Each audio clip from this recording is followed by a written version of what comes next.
boa tarde, senhoras e senhores. Estamos retornando ao vivo da X-Play TV para a fase final aí da Conferência Mundial das Cidades Irmãs. E nesse momento estamos com um convidado especial, o Mr. Renato Zimmermann, que tratará do assunto de energia. Vou passar de pronto a palavra ao Mr. Renato. Por favor, se apresente. Obrigado.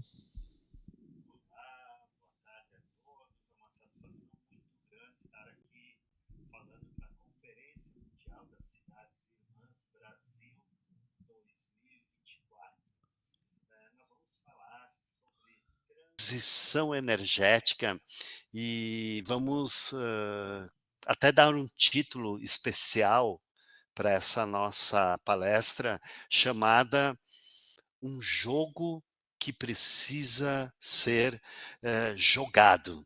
Então, se a gente puder demonstrar ali as lâminas, né? Tivemos um probleminha técnico, então vamos tocar assim mesmo. Quando a gente fala em energias limpas, a gente está falando em transição energética. Então, eu queria convidar vocês a jogar esse jogo. Pode rodar a próxima lâmina. Vamos ver se a gente consegue. Quem sabe faz ao vivo, né? Então, vamos driblar esse probleminha técnico aí. Pode dar um enter se conseguir. Aí a gente tem o nosso jogo no nosso campo e essa bola maravilhosa, essa bola azul, que tenho certeza que todo mundo ama. Então, próxima lâmina, eu queria convidar vocês a jogar junto, né? Então, a gente já mostrou ali qual que é o nosso campo de jogo, né?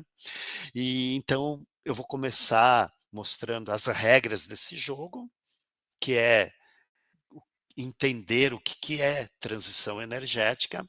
Vou mostrar alguns instrumentos desse jogo e no final da palestra eu vou apresentar para vocês 3 armadilhas que não te falaram sobre transição energética. Segue? Então, nós vamos começar falando um pouco o que é transição energética. Essas gravuras aí, a primeira em cima mostra o homem, então, a primeira energia que o homem usou é a energia do seu corpo, né, dos seus braços, dos seus músculos, e depois a gente partiu para usar a energia dos animais. Depois veio o fogo, depois veio a água, veio o vento e a humanidade, durante milhares de anos, ela foi evoluindo mediante essas transições energéticas. Daí chegou o vapor. O vapor foi uma grande transformação, porque começou a grande revolução industrial. E daí chegou a eletricidade, e quando chegou a eletricidade e o combustível, a revolução foi imensa. Então, desde que o homem é homem, a transição energética, ela existe. Próxima lâmina. Então, a gente tem o grande desafio hoje, 2024, é a gente mudar a matriz energética do combustível fóssil para uma fonte limpa de energia. Então, vocês estão vendo 2 gravuras aí, uma que está mostrando, então, o combustível fóssil, que é o carvão, é o diesel, é a gasolina, é o gás, que são combustíveis poluentes que provocam emissão de um gás que provoca o aquecimento global. É o dióxido de carbono, o CO2. Então, quando a gente fala em transição energética, a gente fala da mudança dessas fontes que produzem gás de efeito estufa para uma fonte renovável, uma fonte limpa, do sol, do vento, da água e principalmente dessas questões aí que são renováveis. E uma coisa importante para falar, nós não estamos falando apenas de energia elétrica, nós estamos falando de energia como um todo. A indústria consome energia, toda a nossa logística de mercadorias, de pessoas, também geram energia, e é ali que está o grande desafio do Brasil, é a gente trocar o combustível à base de petróleo. O que que é o petróleo? É um chorume que ficou armazenado por milhões de anos, e quando a gente queima ele na forma de combustível ou de gás, nós estamos liberando o dióxido de carbono que estava armazenado embaixo da terra durante milhões de anos. Esse dióxido de carbono, ele liberado na atmosfera, ele sobe para a estratosfera e provoca um efeito estufa, um escudo. Então, os raios do Sol, a irradiação do Sol, entra no planeta, né, e não consegue sair, porque esse escudo de gases poluentes mantém a irradiação e provocando o aquecimento global. E junto com esse aquecimento global vem o quê? Os eventos climáticos extremos, né? Enchentes, estiagens, derretimento de geleiras, furacões, tornados, tempestades de raios, granizos, e os eventos acontecendo assim em total desordem, que é o que já vem acontecendo aí nas últimas décadas, e nos últimos anos isso tem se intensificado. Daí, próxima lâmina, por favor. Daí os países se reúnem, né, a COP, que todo mundo ouve falar, a COP 29, irá acontecer em 2025 em Belém do Pará, a COP 30, que será no Brasil. O que que é a COP? É um evento organizado pela Organização das Nações Unidas, a ONU, para levar a discussão de todas as nações do planeta, o que fazer para combater esses eventos climáticos extremos. Então, são encontros diplomáticos de extrema importância, onde a comunidade científica apresenta os resultados de estudos, não é palpite, é ciência pura, e a partir dali a diplomacia entra em campo para costurar metas e compromissos aonde os países participantes da COP apresentam então as suas metas e negociam. E a partir desses compromissos é que é feitos os acordos comerciais entre as nações. Por que que isso é importante, pessoal? Porque não existe uma fronteira, né? A poluição feita no Brasil afeta o mundo inteiro. Imagina uma poluição feita, então, na Rússia, na China, nos Estados Unidos. Isso aí compromete todo o ecossistema em todo o planeta. Por isso que é feito os acordos internacionais. E esse termo transição energética, ele surgiu em 2015 na COP 21. Veja bem, COP 21, 2015. Esse ano, mês que vem, vai acontecer no Azerbaijão a COP 29. E lembra que eu falei que ano que vem é a COP 30 aqui no Brasil. Daí, lá em 2015, foi criado a Agenda 2030, aonde todos os países signatários se comprometeram a reduzir a emissão dos gases de efeito estufa. E a maior parte desses gases vem da geração de energia, né. Os países escandinavos, os países europeus, eles produzem muita energia à base de gás e carvão, que é poluente, para quê? Para aquecer os seus lares, para abastecer as suas indústrias. Aqui no Brasil, nós temos muito a questão voltada para a mobilidade, por isso que o carro elétrico é tão importante. Então, pessoal, A transição energética é aquele desenho que vocês estão vendo aí, o primeiro desenho à esquerda, empoderamento do consumidor, estão conseguindo ver? Primeiro desenho embaixo à esquerda ali. Que é o empoderamento do consumidor? É isso aí, é o consumidor ter o direito de escolher a energia que ele quer e ter autonomia para gerar a sua própria energia.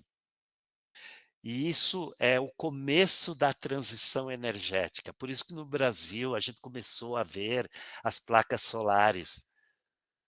E da onde veio essa onda das placas solares, que tu coloca na sua casa, no seu escritório, no seu estabelecimento comercial, na sua indústria, gera energia e joga na rede ainda. Isso é fantástico, pessoal. Isso é a independência do setor elétrico e uma autonomia para cada cidadão brasileiro ter o direito de gerar a própria energia. Eu sou um ativista dessa descentralização do setor elétrico brasileiro e é uma luta muito grande. Eu vou a Brasília, mas eu vou contar um pouquinho mais adiante.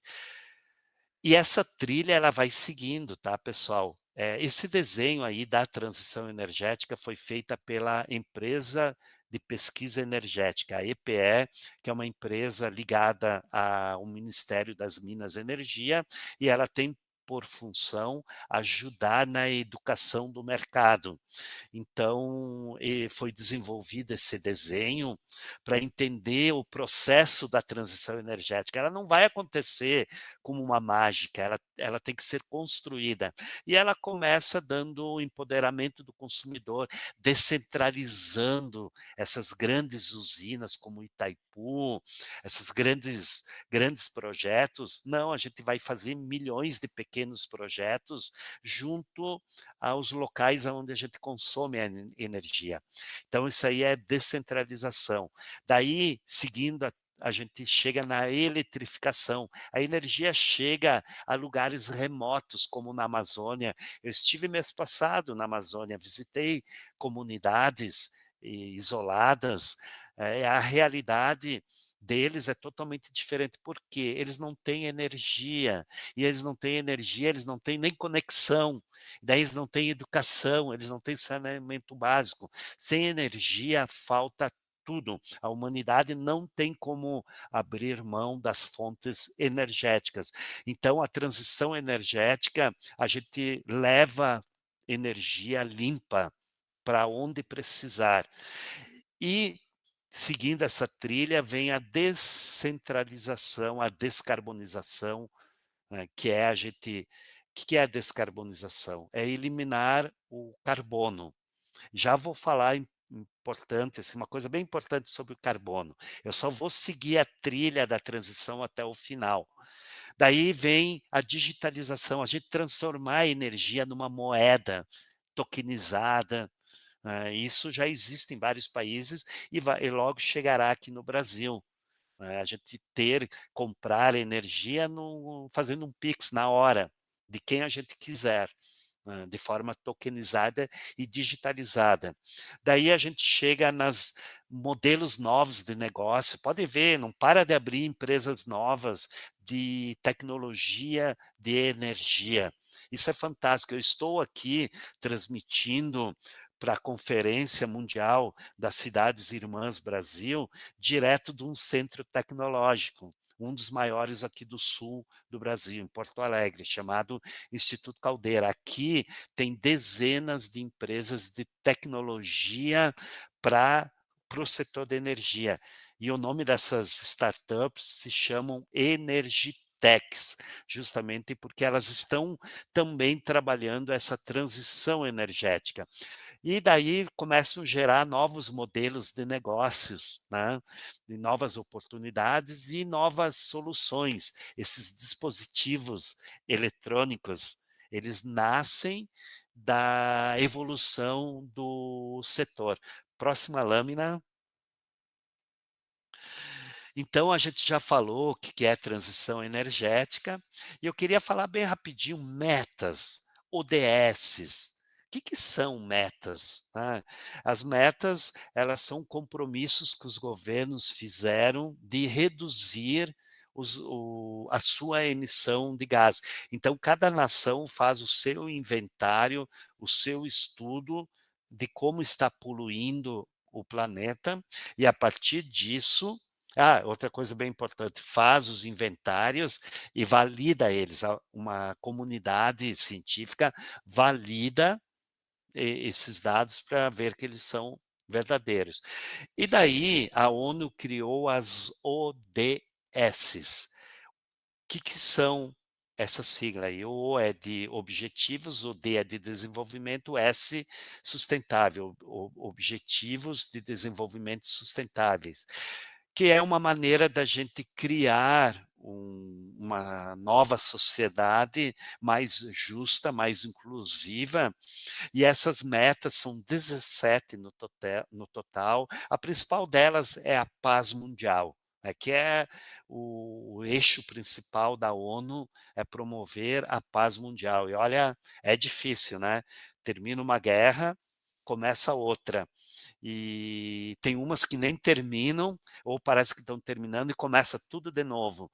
Então é um desafio, as ODS, elas têm a ver, então, da gente garantir um planeta sustentável. E uma coisa bem importante para entender também, sustentabilidade não é para nós, tá? Sustentabilidade é para quem ainda não veio aqui ocupar o planeta Terra, porque nós precisamos garantir um planeta para 100 anos, para 1000 anos, para 10.000 anos. Nós não podemos consumir todo o planeta em 50, 100 anos. E quem vem depois? Como que fica? Qual a nossa responsabilidade? Então, pessoal, sustentabilidade tem a ver com garantir um planeta, recursos no nosso planeta, para as gerações que ainda estão por vir e ocupar esse espaço aqui, que hoje é ocupado por nós. Que o Brasil tem a ver com isso? Que pergunta, né? Estranha.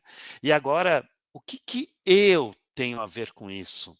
Né? Enquanto vocês pensam, e o que você tem a ver com isso? Roda a próxima lâmina, que eu quero que vocês conheçam um pouco o meu jogo. Lembra que essa palestra é um jogo que precisa ser jogado. Então, eu vou contar o meu jogo. Aquilo ali da foto de capacete, tá vendo? São 2 máscaras, isso aí sou eu. Essa foto foi tirada em 7 de janeiro de 2022, o auge da pandemia.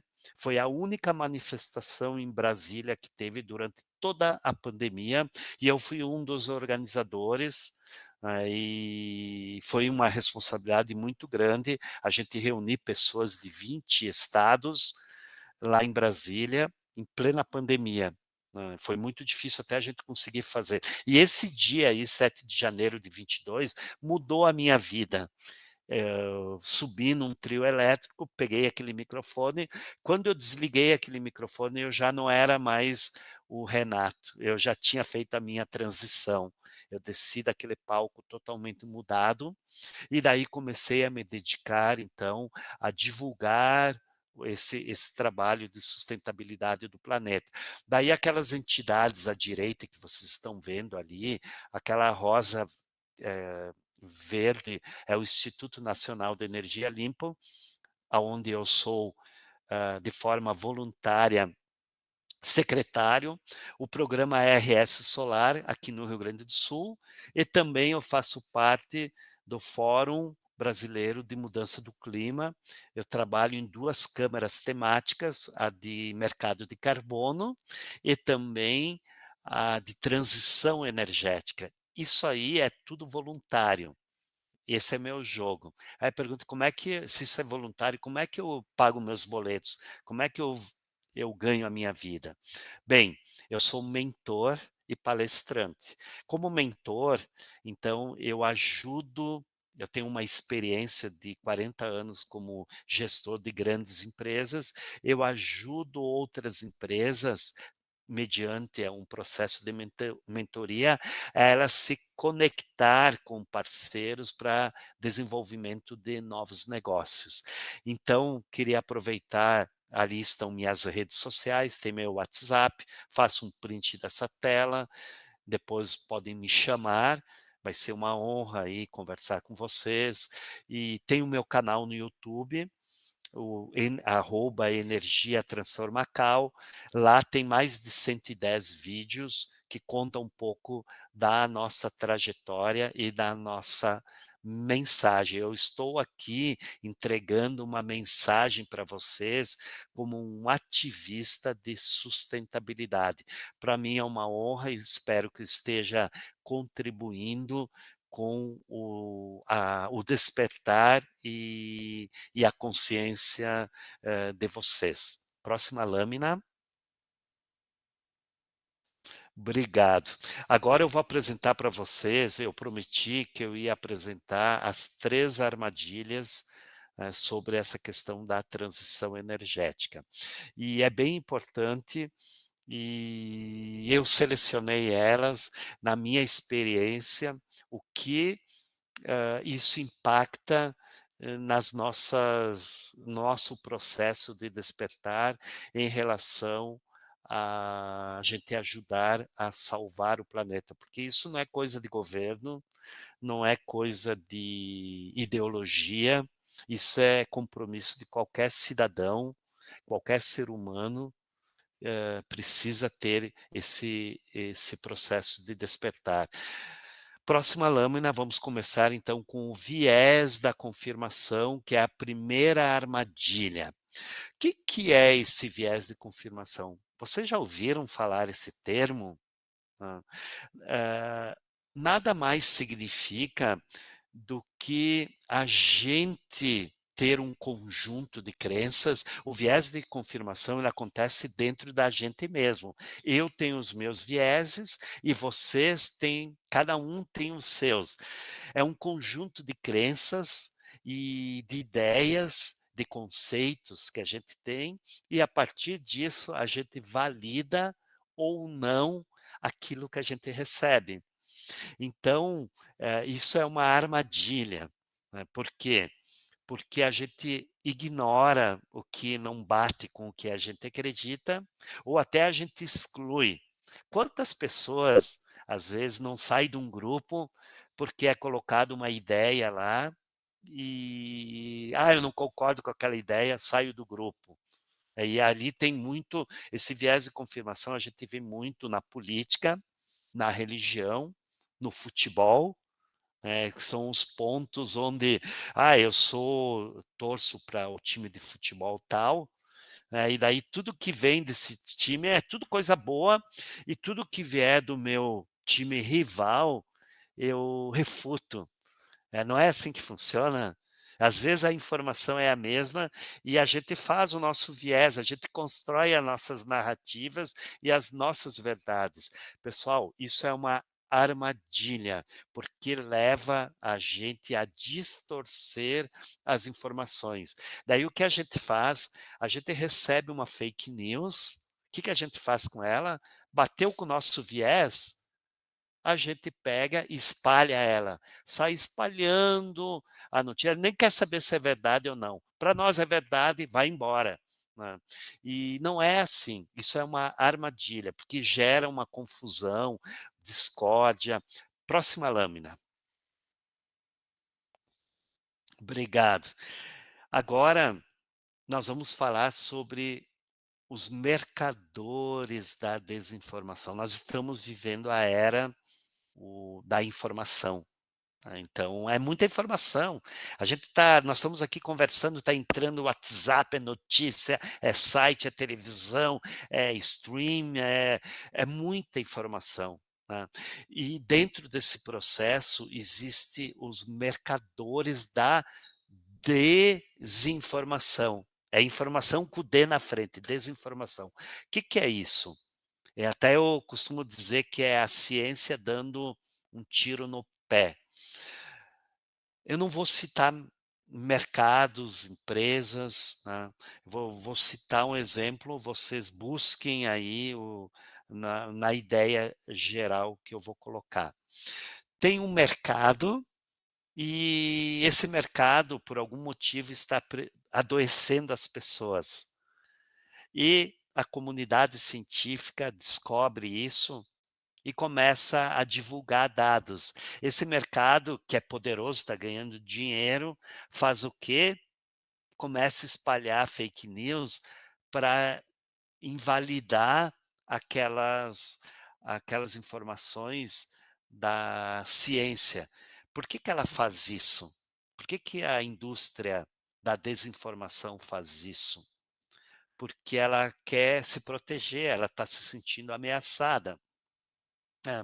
Então, na transição energética acontece isso, porque a indústria do petróleo, ela está preocupada, né, os governos estão preocupados. Teve um país aí que descobriu, não vou dizer o nome do país, mas descobriu aí, novas fontes de petróleo num lugar bem crítico, onde tem uma questão ambiental, uma discussão ambiental grande, né?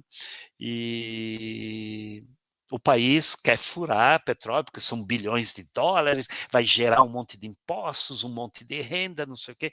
Tá, e a transição energética e salvar o planeta. Isso que a gente nem falou no risco de um acidente ambiental num lugar crítico como aqueles, né, no fundo do mar. Você já deve estar imaginando do que eu estou falando. Mas vejam bem o risco que isso traz para não só para nós, mas, de novo, para toda a vida marinha, para os oceanos. Então, são muitas coisas que estão em jogo. Daí, o que que essa indústria poderosa faz? Ela contrata algum cientista, algum grupo, encomenda uma pesquisa para ir contra tudo isso aqui. Então é isso que é o mercado da desinformação. Tu gerar uma fake news e para derrubar tudo aquilo. Daí gera uma confusão. Daí começa, não há provas, aqueles balãozinho azul que vocês estão vendo aí, porque a ciência não comprovou. Mas, não, se está acontecendo, isso aí é coisa da natureza, não é o homem que está fazendo. É paciência, nós vamos ter que se adaptar. A gente ouve isso, não ouve? Ah, sabe, a pior de todas que eu acho é dizer assim: "Não, mas isso aí vai gerar pobreza", daí usam o pobre como desculpa para não fazer as mudanças necessárias, né.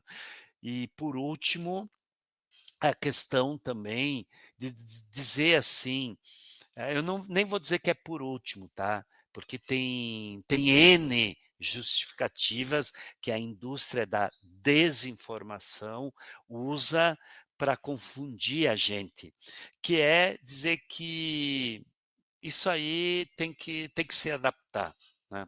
Próxima lâmina. E qual que é o objetivo da indústria da desinformação? Estão vendo aqueles dominós?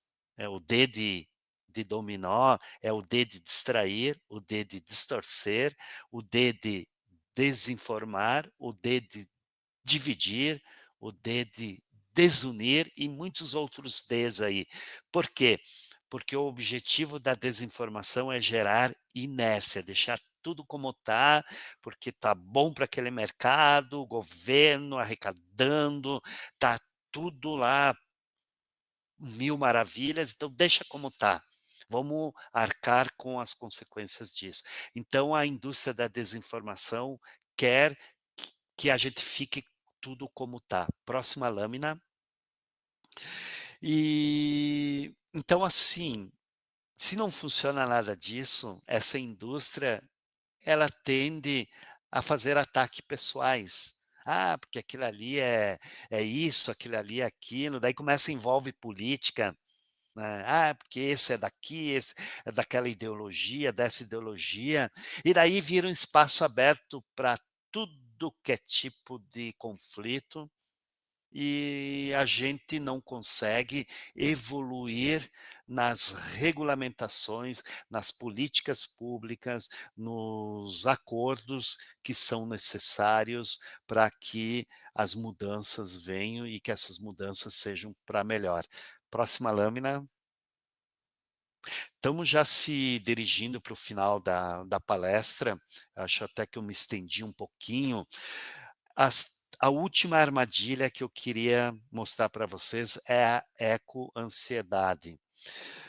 É importante comentar que essas mudanças climáticas, elas estão gerando também um problema de saúde mental, um problema de saúde física. Os psicólogos, os psiquiatras, o pessoal da saúde já está notando que uma demanda maior de pacientes em busca de ajuda por problemas de depressão, angústia, insônia, hã, síndrome do pânico, por conta de desespero. O que vai acontecer com o planeta? O que vai acontecer com meus filhos? O que vai acontecer com a minha vida, com o meu emprego, com tudo aquilo que eu conquistei?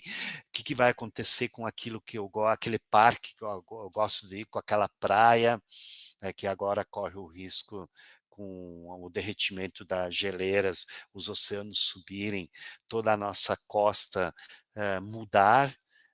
Então, isso tudo gera uma ecoansiedade, é uma ansiedade ambiental, e que resposta a gente pode dar para isso? Eu, por exemplo, nós tivemos um evento aqui no Rio Grande do Sul. Depois desse evento eu aumentei o meu ativismo, ou seja, eu transformei, o meu, digamos, o meu desespero em ação, porque foi um momento desesperador. Foi muito difícil. Quem estava vivendo aqui, as pessoas perderam coisas, foi não, né, alguns perderam a vida, foram momentos de indefinição, e isso, daqui para frente vai acontecer com mais frequência. Então o que a gente tem que fazer? Militância, militância a favor da aprovação das leis, das políticas públicas. Nós temos aí a política de crédito de carbono, que visa trazer uma remuneração para quem preserva o meio ambiente. E o Brasil tem um capital natural muito grande. Então, qualquer resposta que a gente der para a ecoansiedade, eu estou dando o meu exemplo, tá? Eu transformei isso em ação. Eu usei essa energia a favor de viajar pelo Brasil, entregando essa mensagem. E daí reflitam como vocês vão lidar com a sua ecoansiedade. Eu só dou um conselho: não fechem os olhos. Tá? Eu não quero mais ver notícias sobre isso, não quero saber, saiu um estudo novo, não quero saber. Não, pessoal, não feche os olhos, porque não, é uma situação realmente delicada, e a gente tem que falar, temos que discutir isso, temos que prestar atenção nisso, porque, de novo, é o futuro das gerações que ainda virão. Próxima lâmina. Então, amigos, eu finalizo a palestra, mas eu prometi para vocês que eu ia entregar 3 armadilhas, mas eu vou dar um bônus, tá? Eu sou bonzinho, e a palestra parece que ficou um pouco pesada, então eu vou entregar um bônus aqui. Toda essa transição energética, toda essa sustentabilidade do planeta vai transformar os ambientes de negócio, né. Então as cidades irmãs do Brasil, do mundo, nós estamos aqui numa conferência mundial, elas prestem atenção nesse novo ambiente de negócio, na economia verde, no mercado de baixo carbono. Lembrem de uma coisa: tudo no planeta Terra é carbono, né? O nosso corpo é de carbono, as árvores são de carbonos. Então, por que que o carbono, o CO2, o dióxido de carbono, ele prejudica o meio ambiente? Ele faz parte do ambiente, mas o problema é quando ele é gás e quando ele provoca o aquecimento global, junto com outros gases, tá? Tem o metano, tem outros gases. Então esse mercado de baixo carbono vai transformar toda a economia. E nós aqui no Brasil, nós estamos no lugar mais importante do planeta, aonde a gente vai sentir um impacto muito positivo na mudança desse ambiente de negócios, tá? Que vai gerar trilhões de euros nos próximos anos. Eu não me enganei, tá? É trilhões de euros em negócios. E muitos desses negócios serão gerados aqui no Brasil, porque nós temos um potencial, um ativo natural gigante que será remunerado de forma justa, né, e que vai atingir todo o cidadão brasileiro de forma positiva. Então, dá para afirmar que o Brasil, sim, será uma potência verde mundial. Então, esse é o bônus dessa palestra, deixar essa mensagem. Próxima lâmina. En então, pessoal, só para finalizar aqui, eu vou convidar vocês para sair dessa inércia, para implementar ações que gerem mudanças reais, que beneficiem as futuras gerações. Então eu convido vocês, vamos jogar com garra e determinação, vamos superar obstáculos, vamos vencer os adversários, vamos construir a nossa prosperidade, os nossos negócios com energias limpas e com atitudes sustentáveis. Vamos olhar o nosso planeta, as nossas florestas, os nossos rios, os nossos oceanos. Vamos orar pelos nossos filhos, pelos netos, por todos aqueles que ainda virão. Vamos agora junto jogar o jogo da transição energética. Próxima lâmina. Eu quero finalizar com essa frase que eu amo ela, que diz assim: não é sobre ideias, é sobre fazer as ideias acontecerem. Muito obrigado, passo a palavra para o Arnildo. Obrigado aí pela experiência, espero que vocês tenham aproveitado, eu tenho entregue uma mensagem para vocês. Mister, sensacional, excelente a tua apresentação, o teu painel. Com certeza vamos replicar isso, vamos replicar para os municípios gaúchos através da FAMURS, da CNM, da AGM, da ADM a nível de Brasília, ao sistema Sister Cities International, via os caminhos que se tem, via Instagram, Facebook e as outras possibilidades aí que se tem hoje, que são bastantes, né, os canais de comunicação e vou de antemão já lhe convidar para que daí sim presencialmente a próxima conferência em 2025, que será presencial em São Paulo, onde deverão ter a participação de mais de 10, 15 mil pessoas em 3 dias também. A data será divulgada nas próximas semanas. E, Renato, mais uma vez, obrigado. Estamos às ordens aqui. O sistema de perguntas e respostas, por essa ser uma conferência online, estará no site da conferência a partir já de amanhã. E aí, todos os painelistas que falaram nesta conferência vão ter a oportunidade de receber essas perguntas e respondê-las a quem solicitou. Mister, graças por enquanto. Obrigado, uma boa conferência a todos.